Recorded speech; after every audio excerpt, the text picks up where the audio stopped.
Saudações a todos.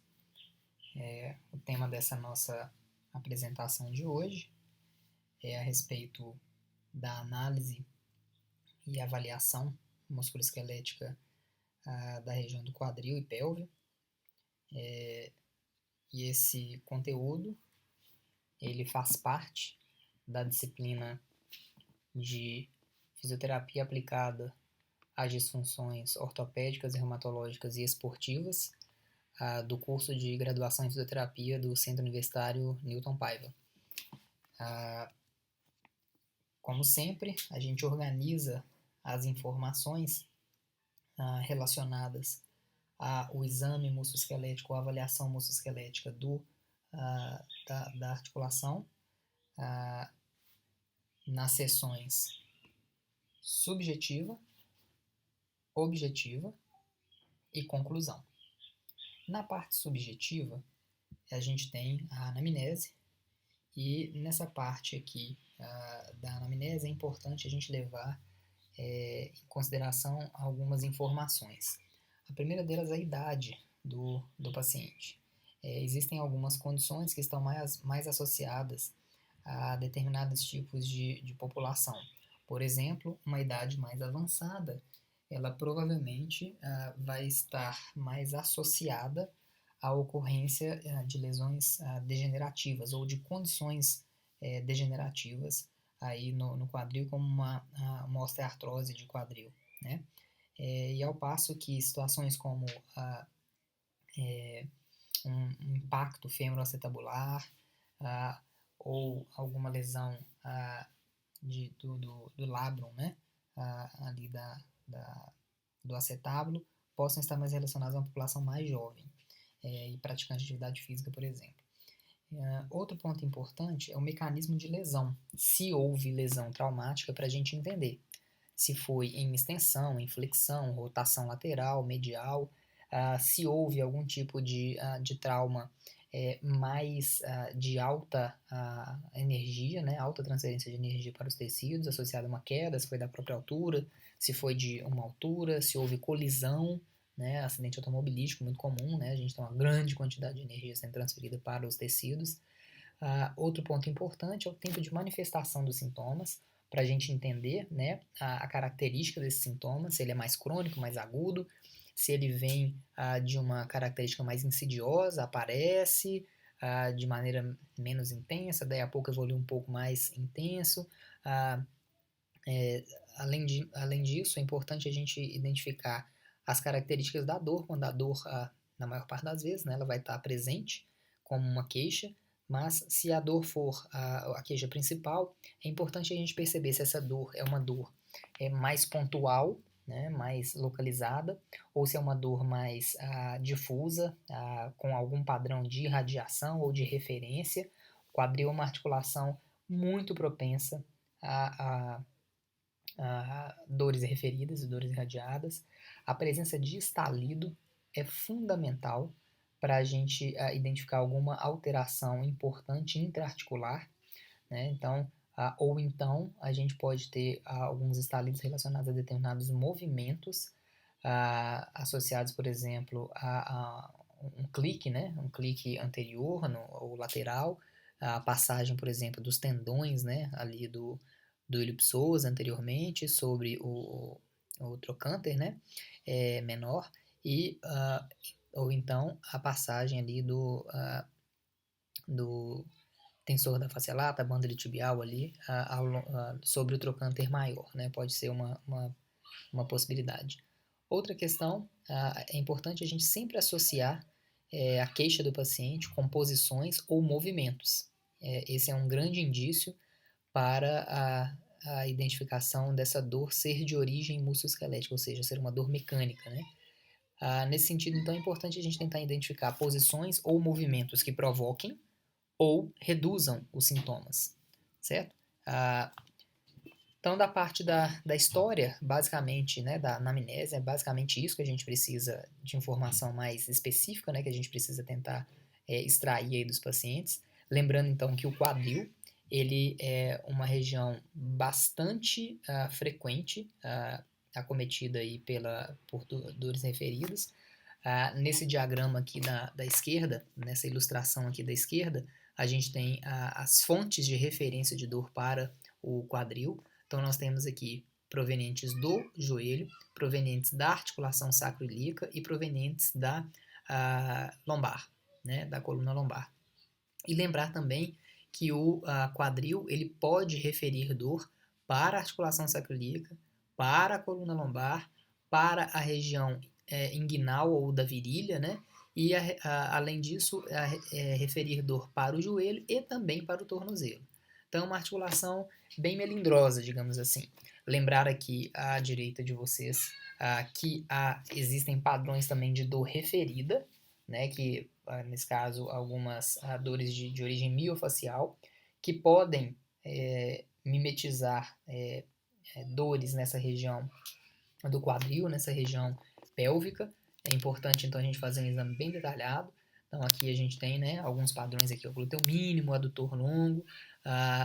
Encorajo todos vocês a buscarem aplicativos de trigger points, que esses aplicativos eles são bastante úteis, porque apresentam um mapa de dor. Então, na presença de uma dor difusa, né, referida, que envolva o quadril, é importante a gente mostrar essa dor para o paciente, o mapa, né, de apresentação dessa dor para o paciente, e verificar com ele se assemelha ou não, e aí sim a gente procurar a presença aí de pontos gatilhos em determinadas musculaturas. Aqui, então, a gente tem essas informações de alguns músculos que podem ter os músculos do quadril, né, que podem ter algum padrão de referência específico. Aí a gente entra na parte do exame físico, né? Dentro do exame físico em específico, a gente tem a primeira etapa, que é a análise postural ou a observação.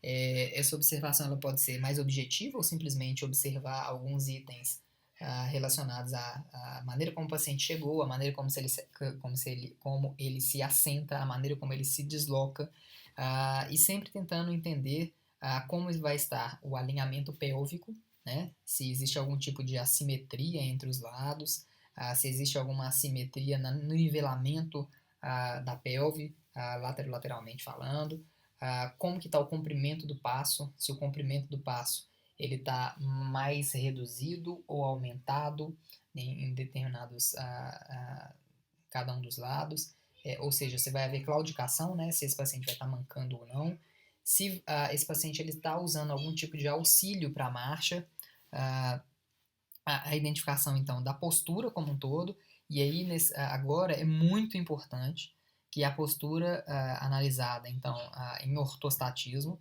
a gente precise fazer uma inter-relação do quadrante inferior como um todo. Então, identificar as informações referentes ali, o alinhamento dos pés, o alinhamento dos joelhos e o alinhamento dos quadris e da pelve, né?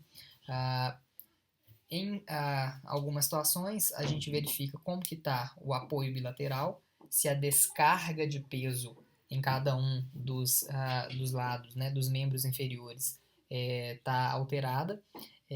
Naturalmente, aí a gente precisa entender como estão as estratégias de equilíbrio do paciente, como que está o equilíbrio, né, estático e dinâmico desse paciente, uma vez que o quadril ele tem um importante papel na manutenção do equilíbrio através da estratégia do quadril, né, de retomada do equilíbrio.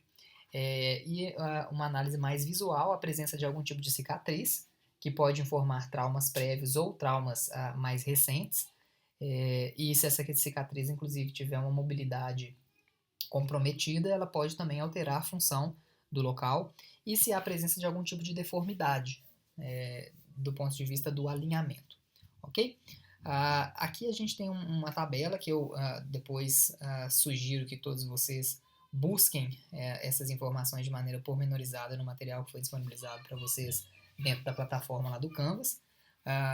Em cada um desses itens, antiversão excessiva, retroversão excessiva, coxa-vara, coxa-valga, a gente tem algum tipo de postura que pode estar relacionado, então isso aqui ajuda a gente a identificar um pouquinho essa inter-relação com o restante do quadrante inferior e possíveis posturas compensatórias, né, em virtude da presença desse desalinhamento. O que pode provocar em termos de compensações aí do organismo do indivíduo.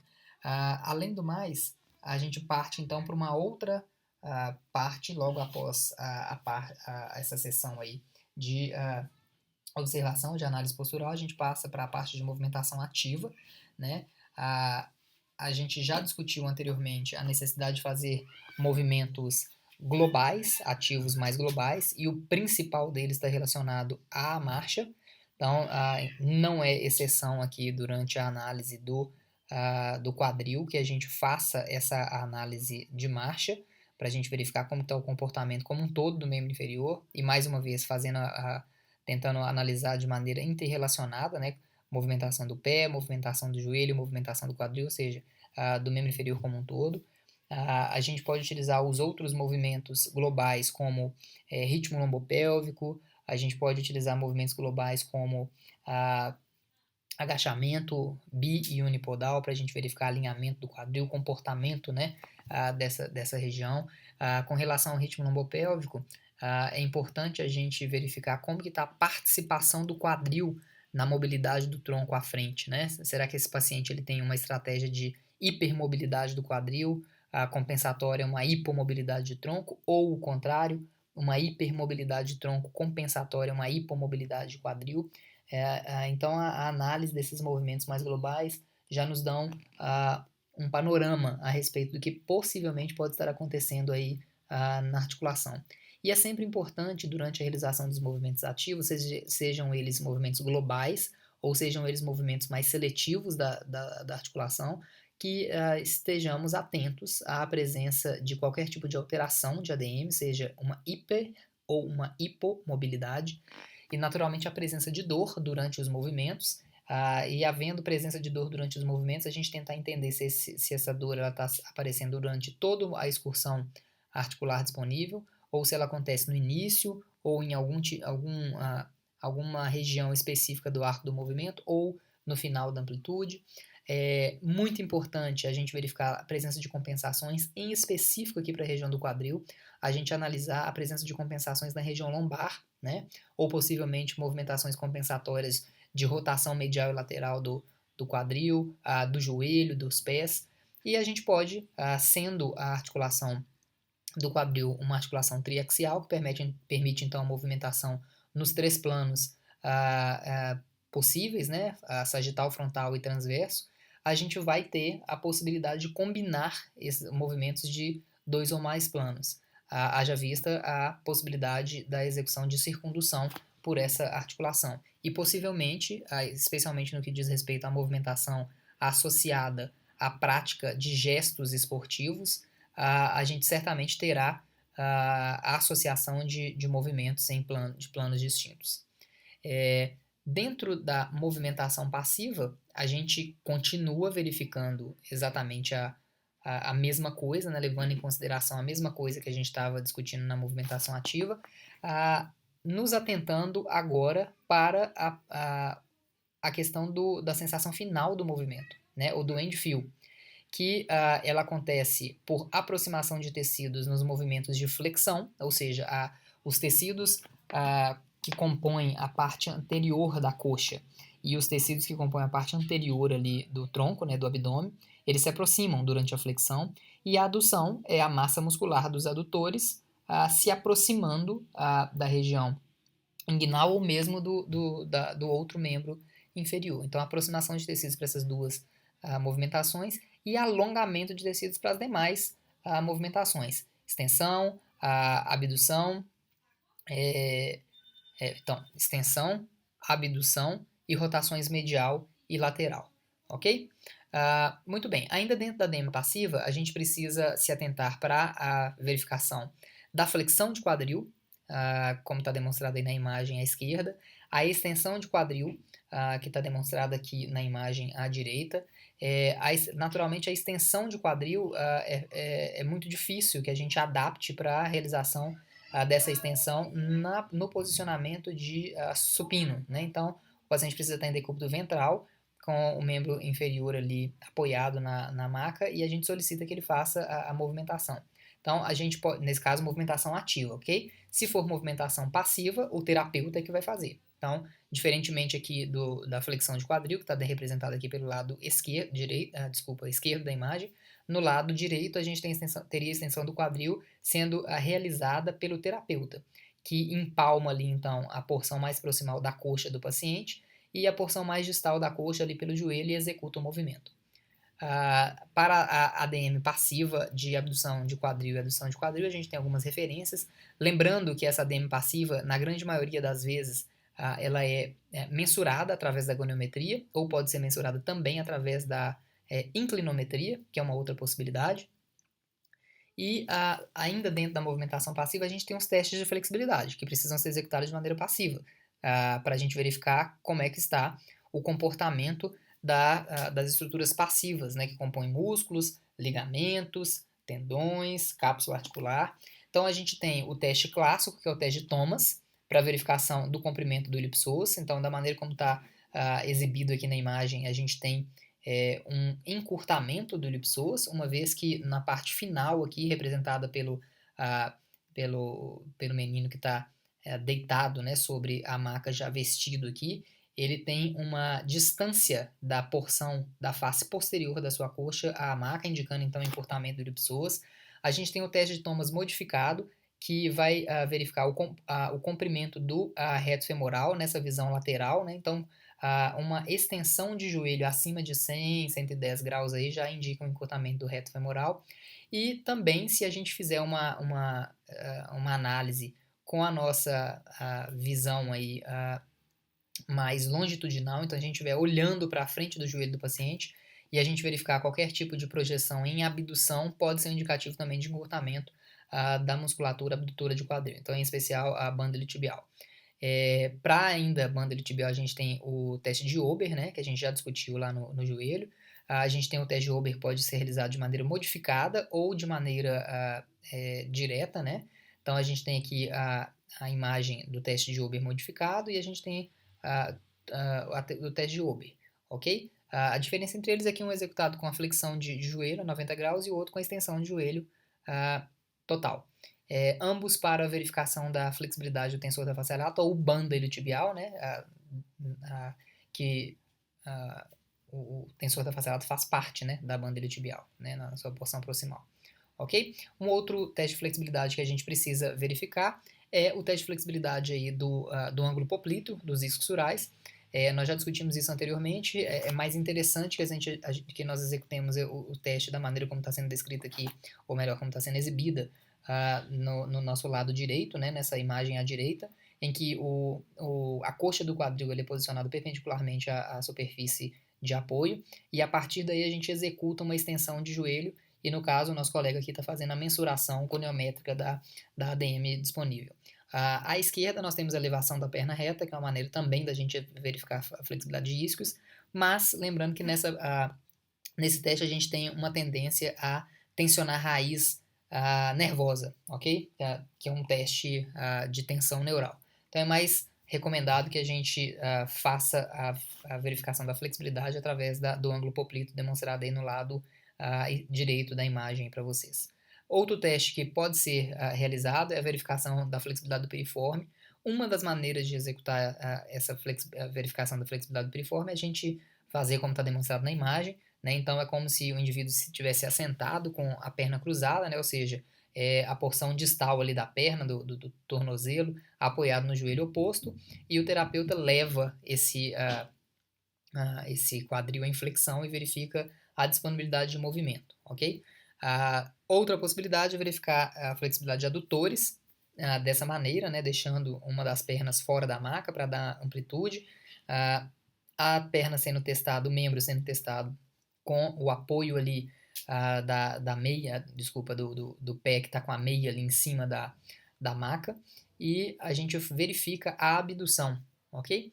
Lembrando que quando o joelho está fletido dessa maneira, a gente está verificando a flexibilidade dos adutores, como pectíneo, adutor longo, adutor curto, adutor magno, e o grácil, quando a gente estende o joelho, tem uma participação importante. Então, imaginemos, se o paciente ele tiver uma amplitude de movimento de abdução maior com o joelho fletido do que com o joelho estendido, quer dizer que o grácil está sendo um importante músculo envolvido aí na redução de ADM, dessa ADM de abdução.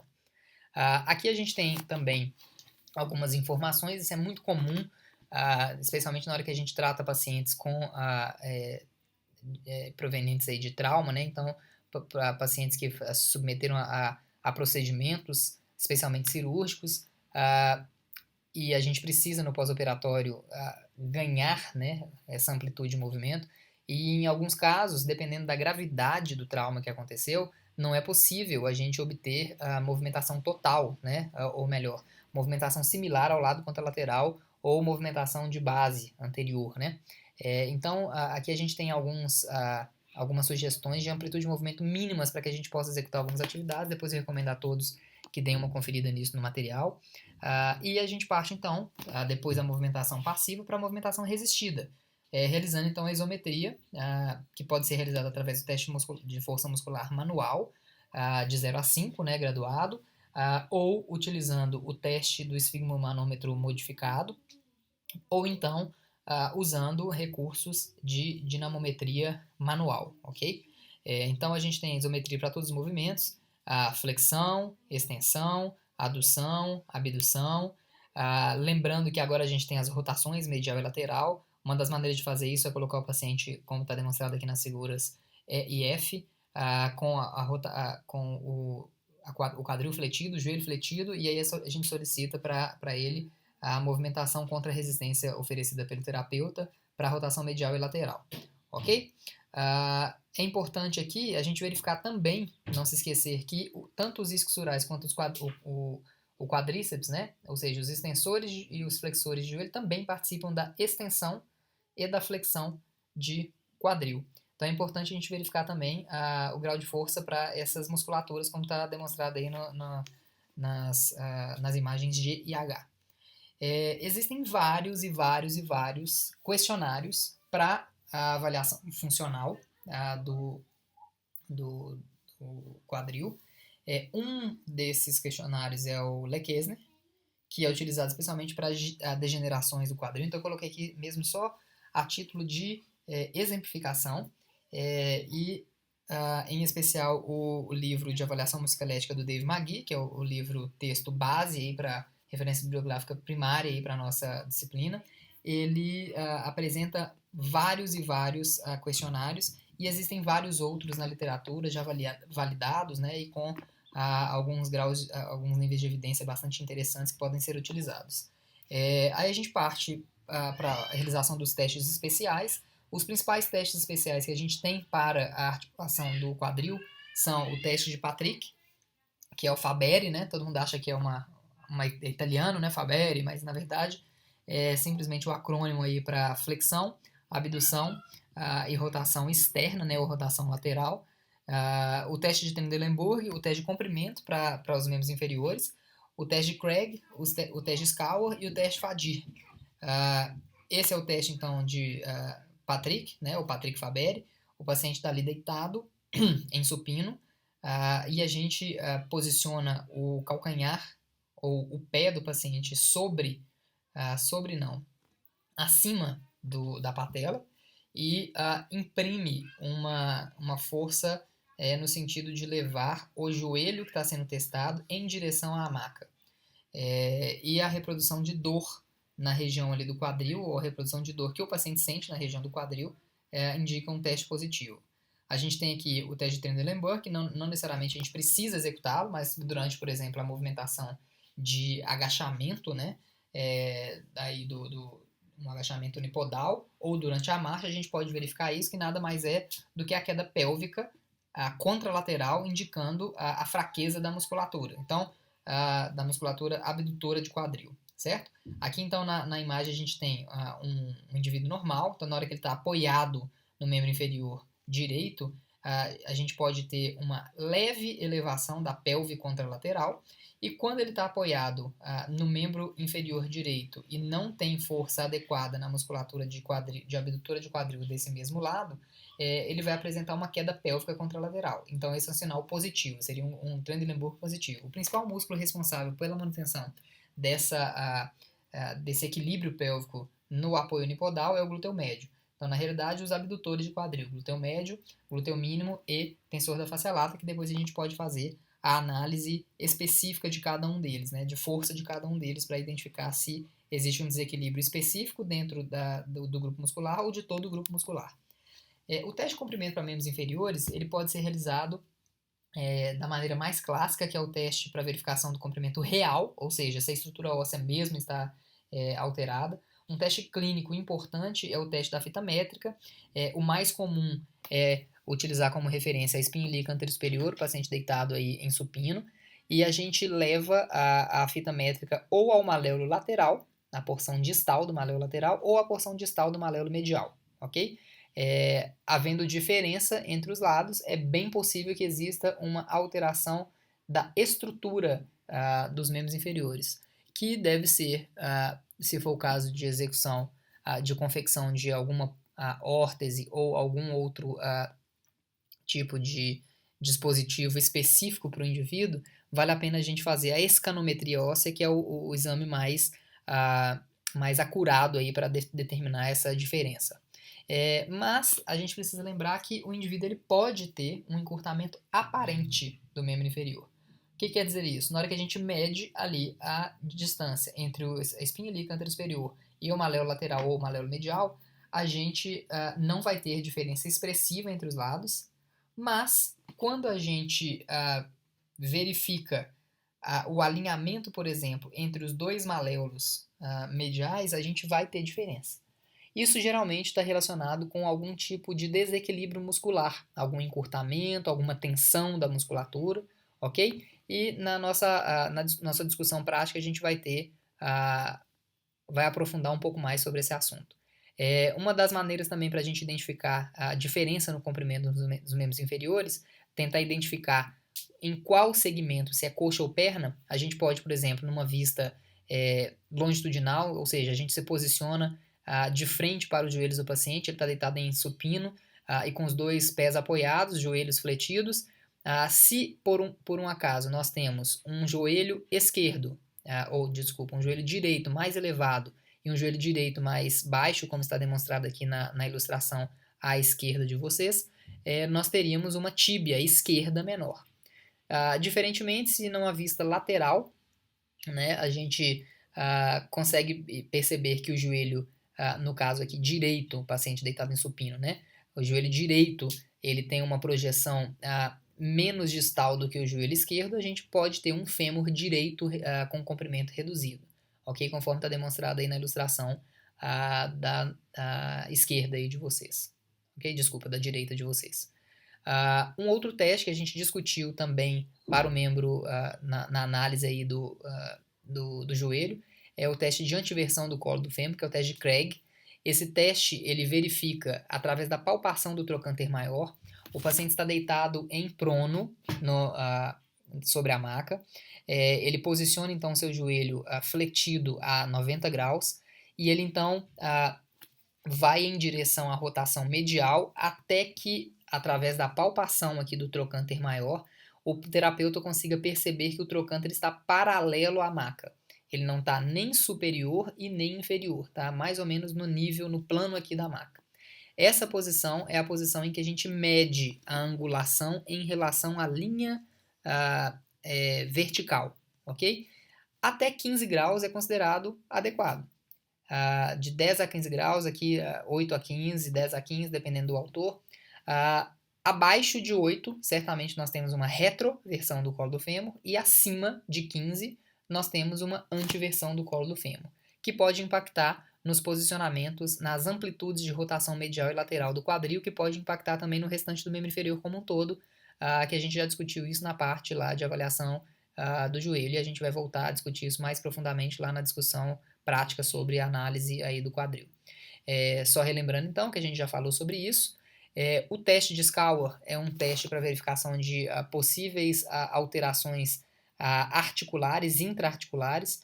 Então, com o paciente deitado em supino, a gente tem o posicionamento do quadril a 100 graus aproximadamente ali de flexão.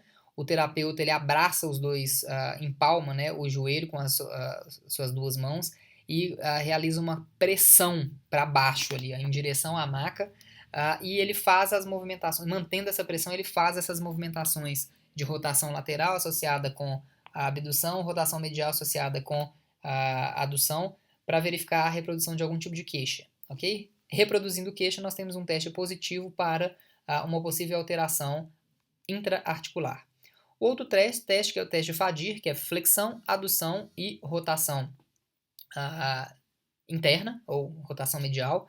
É um teste para verificação de reprodução de dor na articulação e identificação de um possível impacto fenoacetabular ou alterações no labrum aí do acetábulo, ok? Alterações nessa região. Lembrando que a gente pode, na presença de alterações da amplitude de movimento ativa e passiva, verificar se existe algum tipo de restrição na movimentação acessória articular, ok? Então aqui, no caso, esse terapeuta está aplicando um deslizamento anterior ali na cabeça do fêmur para verificar possível restrição de mobilidade, comparando, evidentemente, um lado com o outro. Palpação, algumas estruturas são importantes, em especial o trocânter maior. A região do trocânter maior ali é fundamental a palpação dela. Lembrando que nessa região do quadril a gente pode ter dores mediais ali ao quadril, então é importante a gente verificar a origem ali dos adutores ou a origem, a inserção ali dos abdominais, especialmente quando nós tivermos algum tipo de quadro sugestivo de pubalgia, né? Ou seja, uma inflamação ou uma irritação da sínfise púbica. Beleza?